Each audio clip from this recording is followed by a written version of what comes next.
Write place, thing, person, animal, birds. Manappa place. Note think.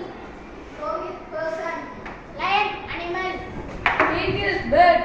Kinds of noun. There are 5 kinds of noun. Proper noun, common noun, collective noun, abstract noun, material noun. Proper noun, it is very specific. Example, wedding, Taj Mahal. Common noun, it is same kind or class. Example, pen. Collective noun, it is a collection of person or things. Example, group and people.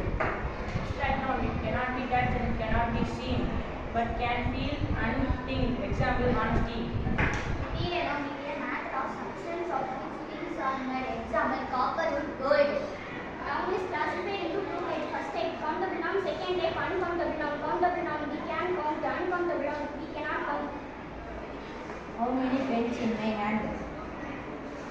There are 4 pens in your hand. This is called the countable noun. How many chapters is in my hand? I cannot count. This is called the uncountable noun.